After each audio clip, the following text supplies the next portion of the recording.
Halo kawan-kawan.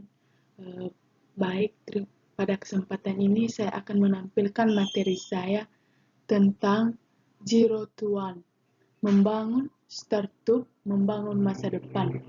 Sebelumnya dulu, perkenalkan nama saya Fernitandoro, NPM 210090023, Fakultas Ekonomi Manajemen. Mata kuliah Pengantar Manajemen. Dosen pengapu Antonius Yanto Gebang, SE, MM. Penulis buku Peter Thiel dan Black Masters. Penerbit PT Gramedia Pustaka Utama. Saya salah satu mahasiswa dari Universitas Pembinaan Masyarakat Indonesia atau UPMI.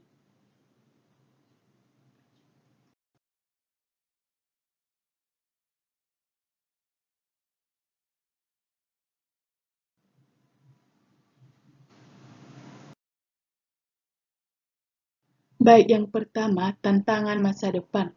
Setiap kali saya mewawancarai seseorang yang melamar pekerjaan, saya senang mengajukan pertanyaan berikut. Apa sebuah kebenaran yang penting bagi Anda tapi jarang disepakati orang lain? Pertanyaan ini terdengar mudah karena kelugasannya, padahal sesungguhnya pertanyaan ini sulit sekali dijawab.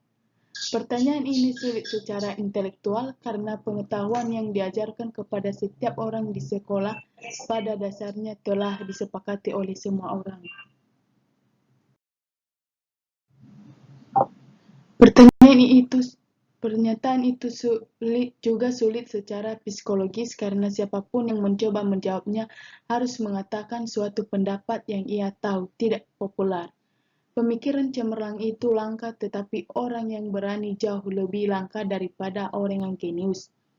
Jawaban paling umum yang saya dengar adalah sebagai berikut. 1. Sistem pendidikan kita rusak dan perlu segera diperbaiki. 2. Amerika sungguh luar biasa. 3. Tuhan itu tidak ada. Itu jawaban yang buruk. Pernyataan pertama dan kedua mungkin benar, tetapi banyak orang yang sudah sependapat dengan pernyataan-pernyataan itu. Pernyataan ketiga langsung membuat orang membentuk dua kubu yang saling berlawanan dalam berdepatan yang sudah tidak asing. Jawaban yang bagus mengambil bentuk sebagai berikut. Kebanyakan orang percaya kepada X, tetapi yang benar adalah kebalikan dari X. Saya akan memberikan jawaban saya sendiri belakangan dalam bab ini.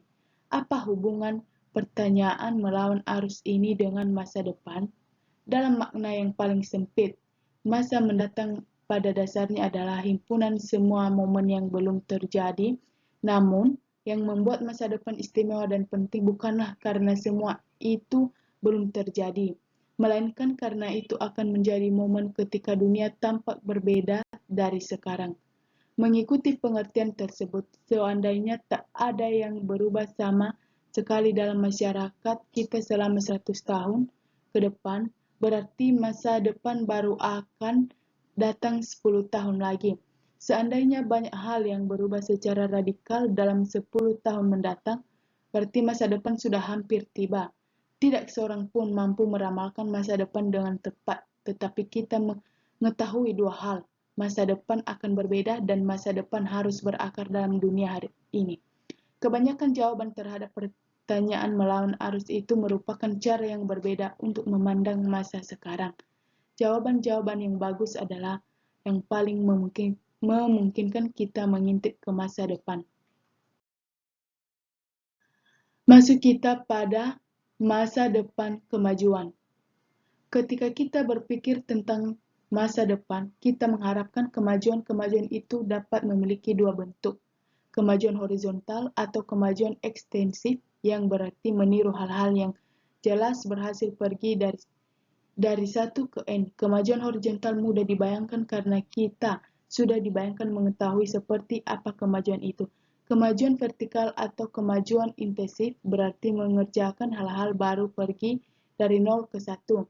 Kemajuan vertikal lebih sulit dibayangkan karena mengharuskan kita mengerjakan sesuatu yang belum pernah dikerjakan oleh orang lain. Apabila Anda mengambil sebuah mesin tik, kemudian membuat 100 buah mesin tik yang sama, berarti Anda mencapai kemajuan horizontal. Apabila Anda mempunyai sebuah mesin tik, kemudian membuat sebuah mesin pengelola kata atau words precursor, berarti Anda meraih kemajuan vertikal. Di sini ada kemajuan vertikal atau intensif mengejarkan hal yang baru dari 0 ke 1. Sedangkan kemajuan horizontal atau ekstensif meniru yang sudah berhasil yang dari 1 ke n.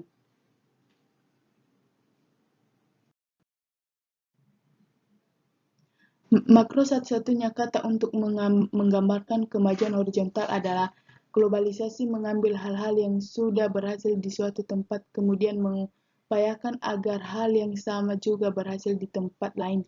Tiongkok adalah contoh paradigmatik untuk globalisasi.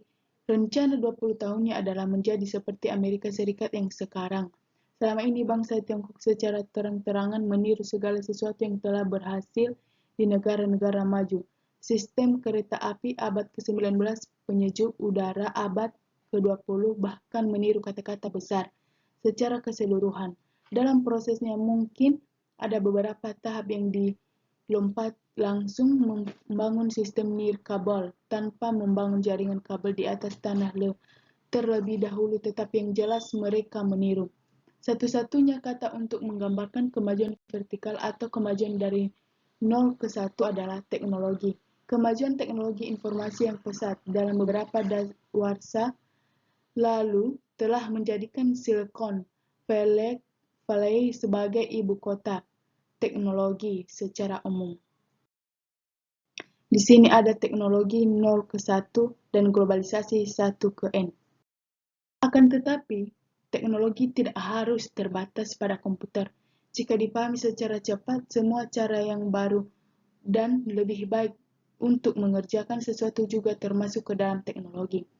Karena globalisasi dan teknologi adalah bentuk kemajuan yang berbeda, mungkin saja kita memiliki atau tidak memiliki keduanya secara bersamaan. Mungkin juga kita hanya memiliki salah satunya. Sebagai contoh, tahun 1815 hingga 1914 adalah masa ketika pengembangan teknologi dan globalisasi berjalan dengan pesat. Antara Perang Dunia Pertama, lawatan Kissinger yang membuka hubungan dengan Tiongkok pada 1971, teknologi berkembang dengan cepat, berbeda dengan globalisasi. Sebaliknya, sejak 1971 kita telah menyaksikan globalisasi berlangsung dengan cepat, tetapi perkembangan teknologi begitu terbatas yang sebagian besar hanya seputar teknologi informasi.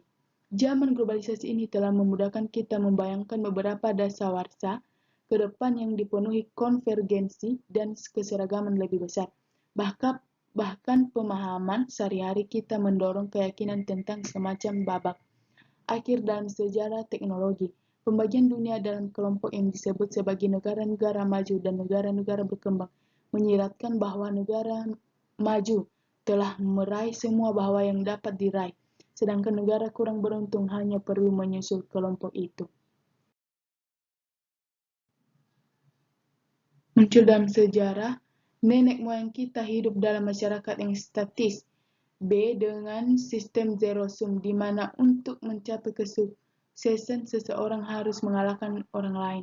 Mereka sangat jarang menciptakan sumber kekayaan baru, dan dalam jangka panjang mereka tidak pernah mampu menciptakan sumber yang cukup untuk membebaskan orang biasa dari kehidupannya sangat keras. Kemudian, setelah kemajuan yang tersendat-sendat selama 10 tahun mulai dari pertanian primitif ke kincir angin abad pertengahan dan penemuan alat ukur astronomi abad ke-16, tiba-tiba dunia modern mengalami kemajuan teknologi berkesinambungan yang hampir tanpa jeda sejak kehadiran mesin uap pada 1760-an sampai ke sekitar 1970.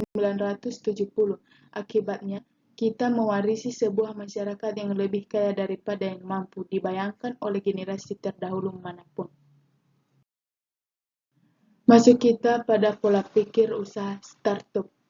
Teknologi baru cenderung datang melalui eksperimen-eksperimen baru dari usaha-usaha rintisan atau startup sejak zaman para pendiri bangsa dalam ilmu politik sampai terbentuknya royal sosial dalam ilmu pengetahuan serta kemunculan ke-8 pembelot Fairchild Semiconductor dalam bisnis.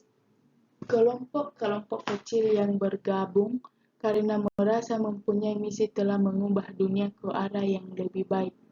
Penjelasan yang paling mudah untuk ini bersifat negatif. Sulit mengembangkan hal baru dalam organisasi besar dan lebih sulit lagi jika mengerjakan sendirian. Hierarki-hierarki dalam birokrasi bergerak lamban dan kepentingan-kepentingan yang sudah mapan cenderung menghindari risiko.